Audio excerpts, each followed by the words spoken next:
Ayun, magandang umaga po sa iyo, Mami. Ano Mm. po ang masasabi nyo kay PBBM na itong 43 billion na ibinaba niya na health insurance para sa ating mga senior citizens? 43 million? 43 billion. Ha? 43 billion. Billion?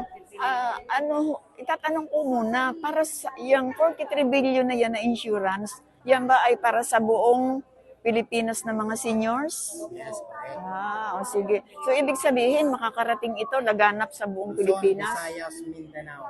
Okay. Kahit nasa ibang bansa po kayo, pag isa Oo. kayong Pilipina or Pilipino na 60 years old na po kayo, basta online registration tayo, pasok po tayo.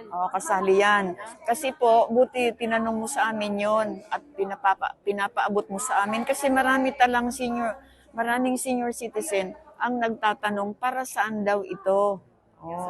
Sabi ko naman, wag muna nating intindihin, basta sumunod muna tayo na magpa-register muna tayo. Di ba?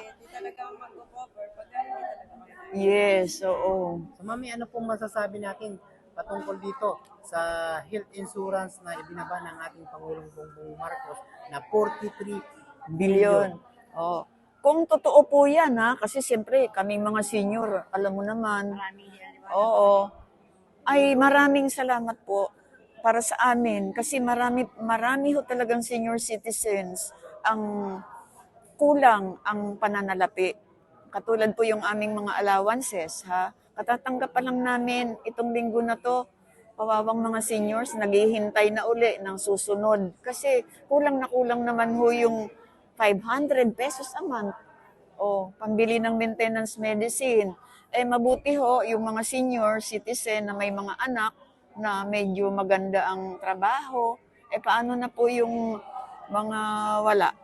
Di kulang ho. Kaya malaking bagay itong insurance na to.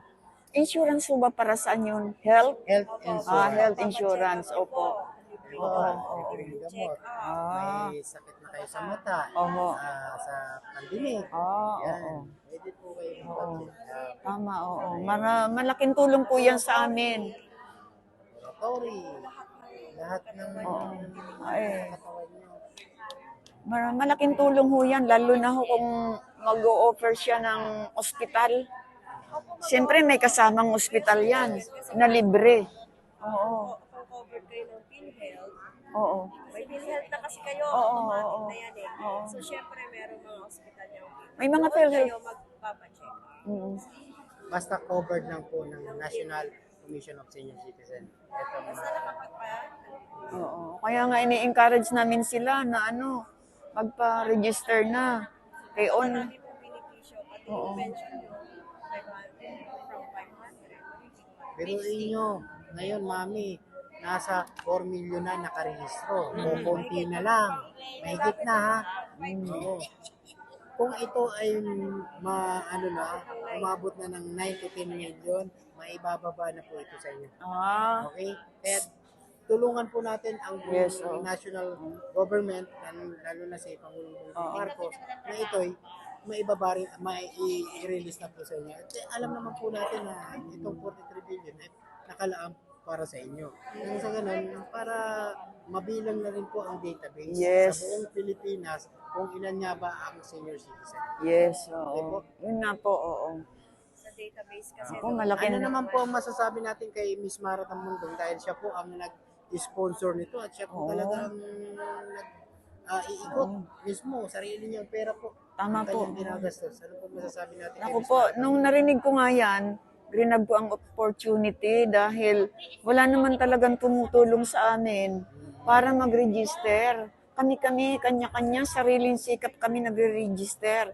Ngayon sa amin, palibhas ang dami-dami namin, pinoproblema ko yun, paano kami nang agad-agad. Kasi nga, yung naririnig namin na baka daw magbaba na ng mga biyaya, di ba? Baka maiwan kami. Ang daming nag-aalala. Kaya maraming salamat po kay Ma'am Mara Tamundong. Umiikot po siya. Napapanood ko ho yung mga pinupuntahan nila sa mga ibang barangay. Sa Tondo, umiikot siya ng Manila. Tinutulungan niya.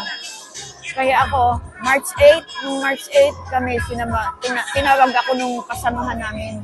Ayan, oh. Tinawag ako niya, nag-ikot kami kasi may kakilala siya dito sa Iris. Naghanap kami ng venue. Hello? Ma'am, ano naman po masasabi natin sa ating Pangulong Bongbong Marcos dahil binabatikos po siya na kesyo, panay travel lang daw at pasyal-pasyal sa iba't ibang bansa.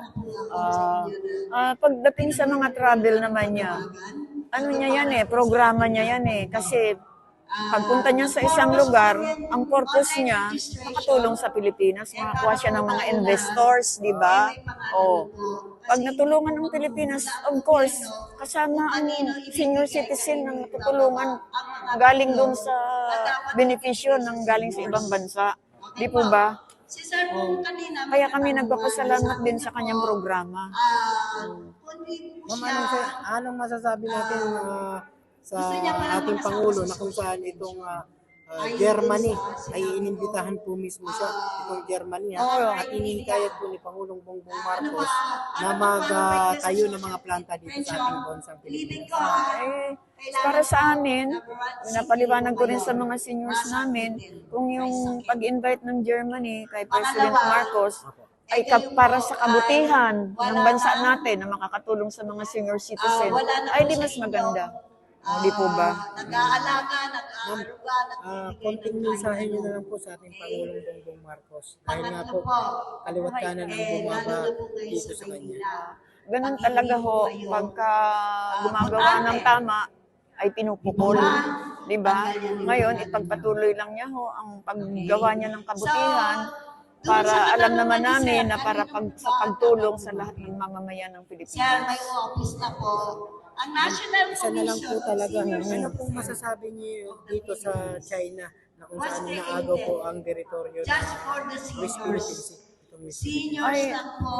di ba pinag-uusapan nila yan na talagang may desisyon na sa atin talaga ito, di ba? Ngayon, kung aagawin nila, salita na lang agaw, ay hindi maganda, di ba? Manananas sa buhay na Pinabalitaan po natin ng mami natuklasan na marami pong kayamanan doon o ang yaman ang West Philippine Sea katulad na lang po ng langis.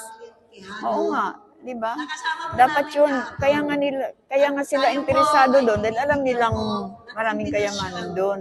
Kaya tungkulin din nating mga Pilipino na itagtanggol ang West Philippine Sea. O, di ba? mapabilis ang Kami namang mga seniors, in our own little way, prayers ang tutulong namin. Salamat, mami. Sige. Okay. naiintindihan niyo na po.